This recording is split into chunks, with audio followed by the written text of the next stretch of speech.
السلام علیکم ورحمۃ اللہ وبرکاتہ سامعین، آج الحمدللہ اللہ رب العزت کی دی ہوئی توفیق سے سورۃ آل عمران کی آیت نمبر 116 سے ہم اپنے درس قرآن کا آغاز کرتے ہیں، اس دعا کے ساتھ کہ اللہ رب العزت اس کو ہمیں صحیح سمجھنے، سمجھانے اور پھر عمل کرنے کی بھی توفیق عطا فرمائے، آمین۔ نحمدہ و نصلی علی رسولہ الکریم، اما بعد، فاعوذ باللہ من الشیطان الرجیم، بسم اللہ الرحمن الرحیم۔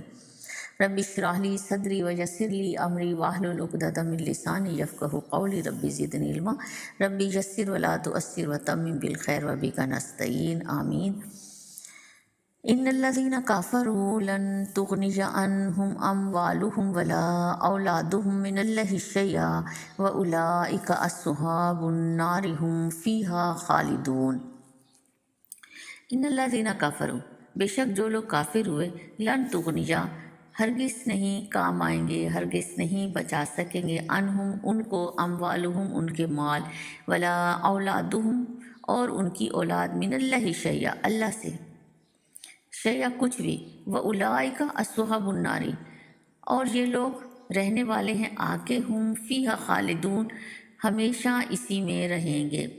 تو سامعین، اس سے پہلے کی آیت مبارکہ میں اللہ رب العزت نے فرمایا تھا ان متقیوں کے بارے میں کہ جن کی چھوٹی یا بڑی کسی بھی نیکی سے جو ہے اللہ رب العزت غافل نہیں ہے، وہ اس کو جانتا ہے، واللہ علیم بالمتقین، اور اللہ متقیوں کو جانتا ہے، اور وہ ایسی نیکوکاروں کی جماعت ہے اہل کتاب میں جو اللہ پر بھی ایمان رکھتی ہے، جو میں آخرت پر بھی ایمان رکھتی ہے، نیکیوں کا حکم دیتی ہے، برائیوں سے روکتی ہے، وَيُسَارِعُونَ فِي الْخَيْرَاتِ اور وہ نیکیوں پر لپکتی ہے۔ تو بات نیکیوں کی ہو رہی تھی اور ایک دم سے بات آ گئی مال اور اولاد کی محبت کی۔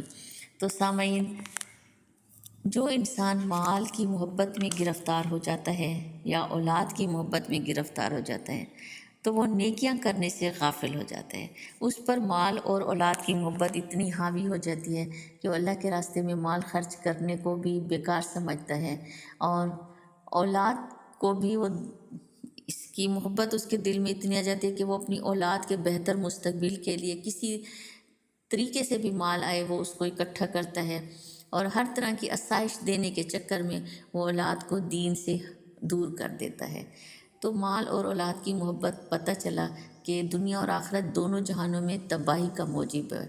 تو یہ آیت مبارکہ جو ہمیں یہی بات بتا رہی ہے کہ وہ لوگ جو دنیا میں مال اور اولاد پر فخر کرتے ہیں، قیامت کے دن ان کے یہ کام نہیں آئے گا۔ تو مال اور اولاد جو ہے وہ انسان کو خسارے کی طرف لے جاتی ہے اگر انسان اس میں حد سے زیادہ انوالو ہو جائے، حد سے زیادہ ان کی محبت ہمارے دلوں میں پیدا ہو جائے۔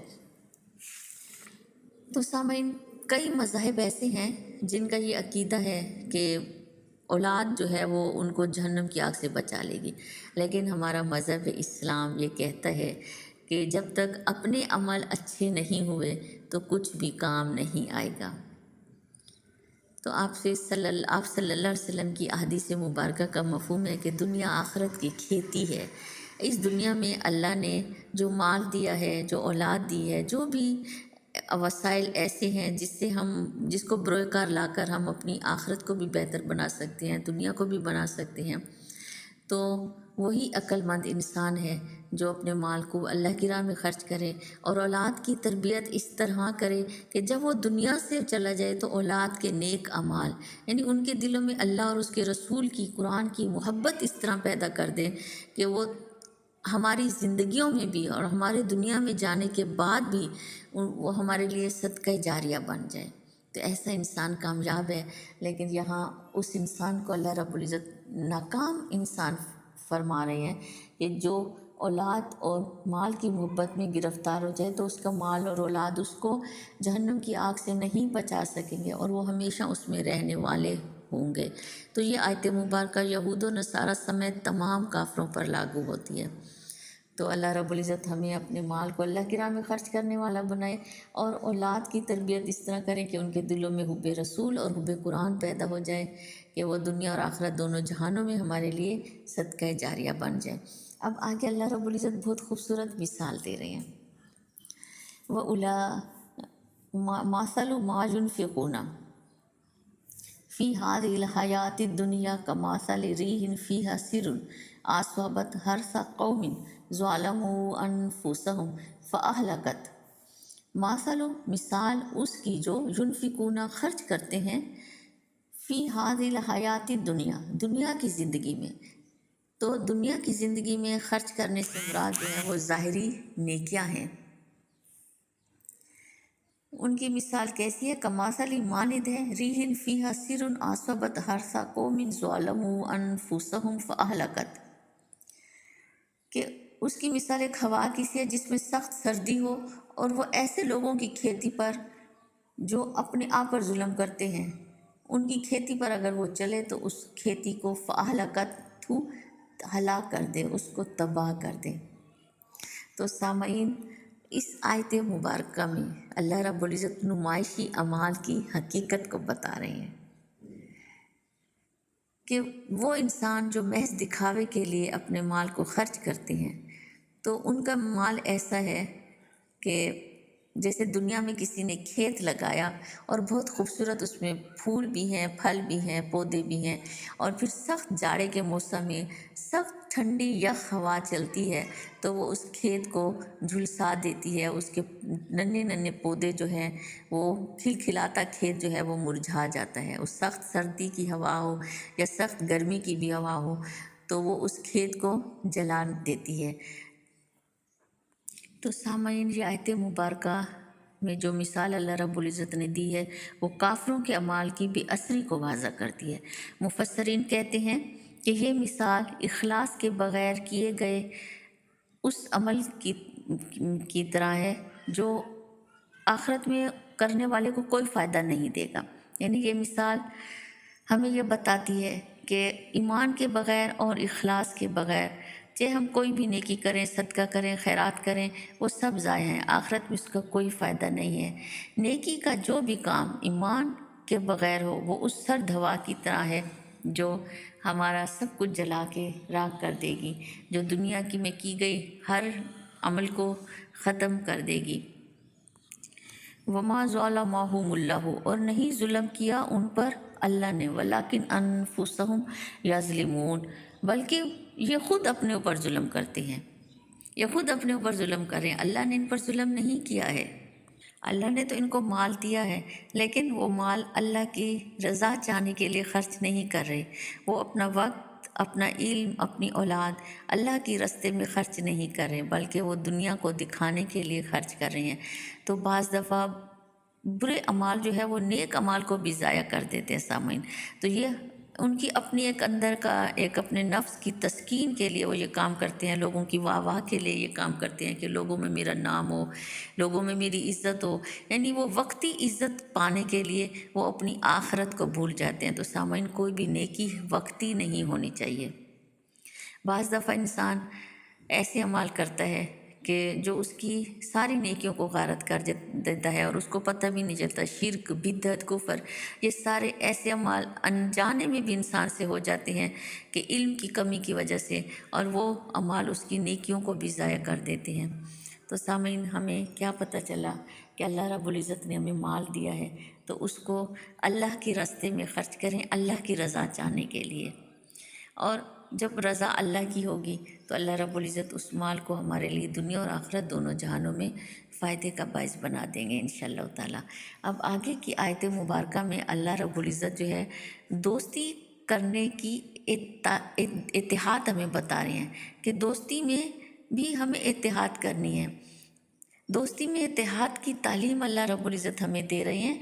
अल्लाह फरमाते हैं, या अय्युहल्लज़ीना आमनू ला तत्तखिज़ू बितानातम मिन दुनिकुम ला यालूनकुम खबला। या अय्युहल्लज़ीना आमनू, ए लोगो जो ईमान लाए हो, ला तत्तखिज़ू, ना तुम बनाओ, बितानातम मिन दुनिकुम, दिली दोस्त, राजदार, मिन दुनिकुम, सिवाय अपने।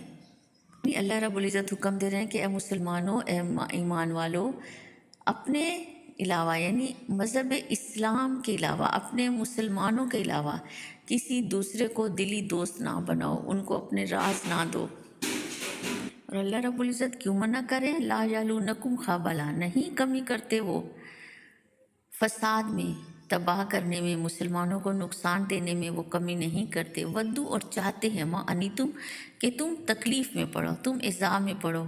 कद बादतिल बग़्दाउ मिन अफ़वाहिहिम, और ज़ाहिर होती है दुश्मनी उनकी उनके चेहरों से, यानी उनके चेहरों से, उनके अल्फाजों से भी मुसलमानों के ख़िलाफ़ जो है वो दुश्मनी नज़र आती है। वमा तुख्फ़ी सुदूरुहुम अकबर, और जो कुछ वो छुपाते हैं अपने सीनों में, जो कुछ उनके सीनों में छुपा हुआ है, अकबर बहुत बड़ा है, वो तो उससे भी कहीं ज़्यादा है। यानी जो कुछ उनके चेहरों से ज़ाहिर हो रहा है उससे ज़्यादा नफ़रत और बुग़्ज़ जो है वो उनके सीनों में छुपा हुआ है, जो मुसलमानों से वो रखते हैं। तो यहूद जो थे वो मुसलमानों से पोशीदा दुश्मनी रखते थे। क़द बय्यना लकुमुल आयाति इन कुंतुम ताक़िलून, अगर तुम अक्ल रखते हो तो हमने तो तुमको अपनी आयातें खोल खोल कर सुना दी। अल्लाह रब्बुल इज़्ज़त कह रहे हैं कि इनसे सीखो, इनसे सबक हासिल करो। हमने तो तुम्हें बता दिया, लेकिन अब अमल करना तुम्हारा काम है कि अपने अलावा, मुसलमानों के अलावा किसी को दोस्त ना बनाओ। इब्न अब्बास फरमाते हैं कि यहूद और मुनाफिकीन तो मुसलमानों की चालों को जानना चाहते थे, यानी वो अंदर घुसकर, मुसलमानों में घुसकर ये जानने की कोशिश करते थे कि अब मुसलमानों का इरादा क्या है, अब वो क्या करना चाहते हैं, वो क्या करने वाले हैं। और वो इसलिए चाहते थे ताकि कुफार को ख़बर दें, यानी वो मुसलमानों की चालों से बाखबर हों और फिर मुसलमानों के राज़ों से बाखबर हों, और वो कुफार को इसकी ख़बर दें ताकि मुसलमानों को ज़्यादा से ज़्यादा नुकसान दे सकें, ज़्यादा से ज़्यादा उनको अज़ियत में, तकलीफ़ में मुब्तला कर सकें। हज़रत उमर से किसी ने कहा एक दफ़ा कि एक नसरानी ग़ुलाम है जो बहुत ज़हीन है, आप उसे अपना सेक्रेटरी रख लें। तो हज़रत उमर ने कहा, मैं मुसलमानों को छोड़कर दूसरों को अपना राज़दार बना लूँ, ये तो मुसलमानों के साथ ख़यानत होगी। उनको अपने सारे राज बताकर उनको मौका दे दूँ कि वो जो चाहे मुसलमानों के साथ करें। तो इस आयत मुबारक में हमें गैर मुस्लिमों के साथ दोस्ती रखने से मना किया गया है, उनको राजदार बनाने से मना किया गया है, इसलिए कि वो लोग नज़रियाती तौर पर मुत्तफ़िक नहीं होते हमसे।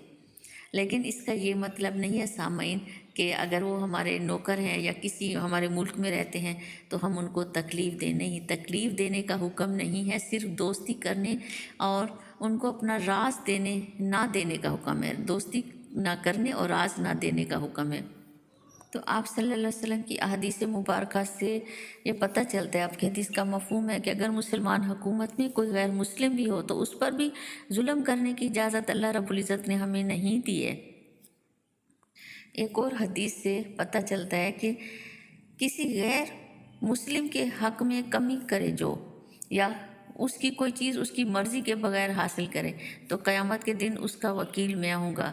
कि अगर घर में हमारा नौकर है, कोई गैर मुस्लिम है, तो हम उससे काम ले लें और फिर उसको उसकी तनख्वाह ना दें या उसके हकूक़ में कमी करेंगे, तो इसके लिए हम रोज़े महशर अल्लाह के सामने जवाबदेह होंगे। तो इससे पता चलता है कि गैर मुस्लिमों के हकूक़ हैं मुसलमान हुकूमत में, लेकिन अपने राज नहीं बताए जाएंगे। और सामईन, हमने ये जाना कि हर वो नेकी जो बग़ैर इखलास की और बग़ैर ईमान के की जाए तो उस सर्द तूफ़ान के जैसी है जो खेती को भी बर्बाद कर देती है, और काफ़रों के माल और औलाद आखिरत में उनके किसी काम आने वाले नहीं हैं। तो अल्लाह रब्बुल इज़्ज़त हमें हर छोटी बड़ी नेकी अल्लाह की रज़ामंदी हासिल करने के लिए करने की तौफ़ीक़ अता फ़रमाए। व आखिरु दवाना अनिल हम्दुलिल्लाहि रब्बिल आलमीन। सुब्हानकल्लाहुम्मा व बिहम्दिका अशहदु अल्ला इलाहा इल्ला अंता अस्तग़फिरुका व अतूबु इलैक।